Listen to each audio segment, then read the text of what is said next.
Hi, everybody, and welcome back. Tom Slivick, once again with Edwin Pattison, City Manager for Ione. Thank you, Tom. Good to see you again. Edwin, why don't we talk about, we were talking about budgets, and a lot of the things we talked about earlier, a lot of that has to do with budget, the amount of money cities get, right, and how they can spend it, and how you can plan for the future, and a lot of unknown factors, especially in today's economy. Other than maybe we could say in today's economy, let's just think if it's going to be rough for a while. But we just got news, AB 1119, I believe that's the correct numbers. Basic aid relief. It didn't come by. So right. How much money is a hit to that for Ione? Well, there was already in the governor's adopted budget $190,000 for FY 11-12, I believe, that will be coming City of Ione, which will $190,000. Okay, we don't know when it's going to come. It could come in multiple disbursements over this upcoming year.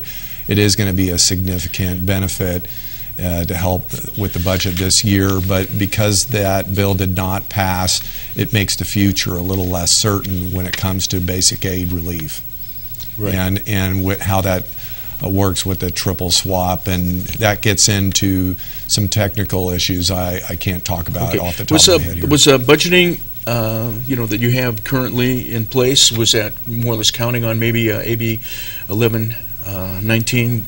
No, it did not include that 190, right, so it's a real shot in the arm, and it's, our current budget is just for 12-13 right now, and we haven't done a budget for the next fiscal year, so that will have to be taken into consideration in next year's budget preparation. So if we get back to the wastewater issues, because I know that's like the big issue, and it's been a big issue for so long. Yes. And Ione, it seemed like we had this wastewater plant idea approved, and then we'll start again. And I guess I ask you a question: is like, where are you now? What is being done now? Well, it's been a very difficult project and topic for the City of Ione because of the real fast-paced development that was occurring during the peak development time. Partnerships with ARSA and with CDCR, that's the Mill Creek State Prison, and Amador Regional Sanitation Authority. Because the economy dropped out and the partnerships didn't see a way to move forward together, they dropped out, which really changed the picture for City of Ione in terms of a large regional solution. There was just no way the limited number of ratepayers of Ione could pay for a large capital project like that. So the picture changed on Ione. We had to regroup and look at what is the specific immediate issue.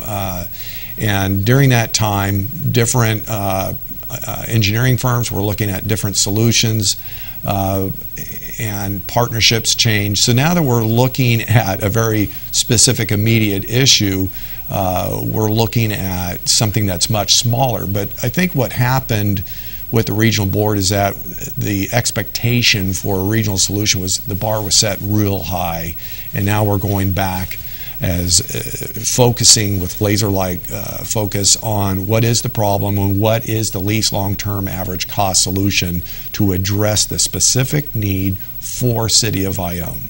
That is what we're trying to do right now because there's such a fast deadline looming on the horizon.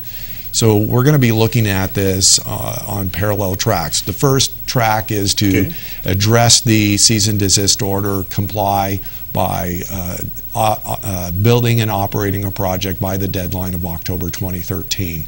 Parallel to that, though, we're not going to take the eye off the long-term regional partnership solution because we firmly believe that there is a solution out there for land disposal and storage with all the partners on board that provides mutually beneficial solution that will keep costs down for their ratepayers as well as our ratepayers, and will address future development as well as ongoing needs right now. So we're going to be following those two parallel paths, but first and foremost is to address the CDO and get that done. Is most of the way that you're going to be moving forward with that, will that be like with having workshops, or would that be from the council making decisions or joint or? Well, there's going to be joint meetings certainly with the partners, CDCR and with ARSA, and there's committee meetings that are open to the public, and if we do start moving forward where the rubber's hitting the road in terms of a regional partnership with infrastructure projects, I'm sure at that point that would be the time to hold some public workshops. Okay. Now, maybe we should have talked about this a little bit earlier, but give people an idea of what your job is at with Ione. What do you do for the board? What does the board expect from you? Well, the city council sets policy. The city manager implements that policy through day-to-day management. Okay. And in the first several weeks I've been here with City of Ione, this wastewater issue is first and foremost because there's so much going on.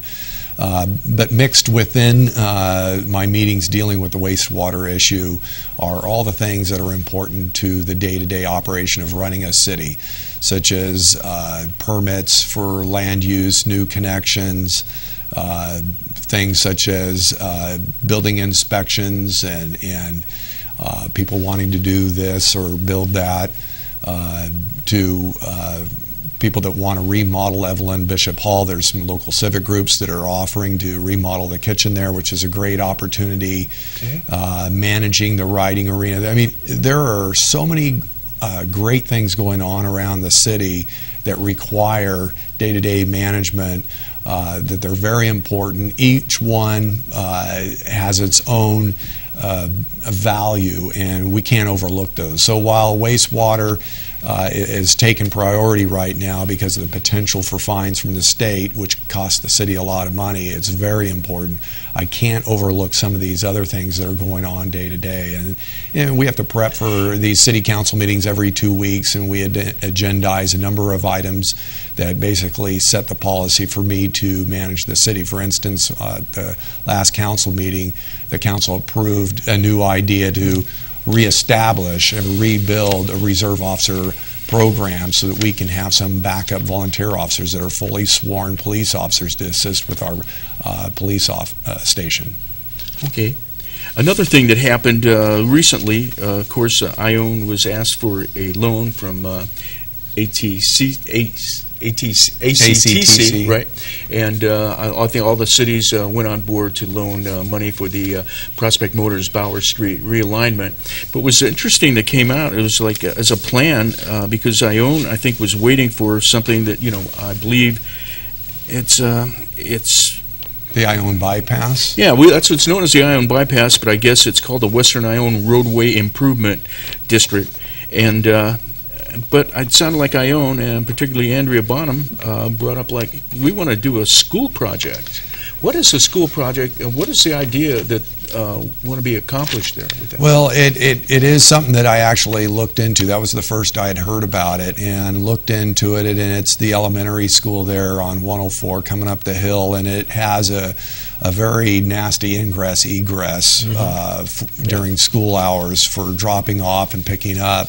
And you're dealing with a state highway and parents trying to get in and out, people parking everywhere. It's a very unsafe, hazardous area for ingress-egress out of the school, and we're hoping to do something to make that safe for parents and children and to free up traffic along the roadway right there. But it is going to be a pretty significant project. Now, ACTC, which City of Ione belongs, has an MOU, and there's a process by which to bring projects forward that have regional benefit. So this new concept dealing with an ingress-egress for the school has to go through that process to be recommended as one of the projects for City of Ione. Currently, City of Ione only has the bypass project as its regional project, and that has been studied.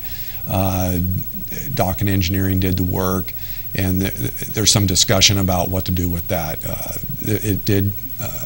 It was discussed at a city council meeting just prior to my arrival, and it's something that I need to check into further to see how we deal with that, because that bypass project is mitigation measure within the county's or the city's adopted general plan. So we need to look at how that all works together. Okay, I hate to rope you in on some things like a rumor, but have you heard of people down in Ione talking about possibilities of schools changing around, realigning, maybe two high schools joining as one? Is that a big rumor? I've heard some rumors, and I really can't comment too much on them other than to say I've heard some rumors, and I know there's folks that would like to see a high school in Ione be brought back. But it almost seems like that, whatever the rumors are, that's probably not going to happen. I don't know what the funding is for the school district. I don't know anything. Do the people in Ione feel secure demographics. with the idea right at the moment? I think I'll probably have on Dick Glock soon, but that the schools will stay in the same structure that they are now. I don't know enough to talk about it intelligently, other than people would like to see a local high school, and that's just part of. I guess I expected just out of maybe from you is saying, are you hearing that from people? Is there a concern? I guess that's all. There's a concern, and I think people would like to have a local identity, and I think it would be good for the community. But I don't know anything more about it than that. Like I said, I want to get you in there. Other than like you said, a lot of people have to talk to you, and. I hear all kinds of ideas about how to run the city, so I welcome all of those. They're interesting and colorful, and some stick, some don't. Open door policy? Open door policy. Okay, and we're running out of time. Quickly, though, 30 seconds, police department. How's that going to just stay on? Well, we have an interim police chief right now. It was on a one-year basis to see how that works out. I think they're doing a great job. I'm still so new, I'm going to have to evaluate it.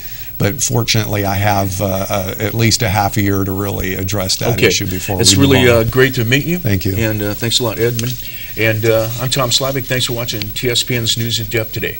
You're watching Amador County's #1 news and sports leader, TSPN.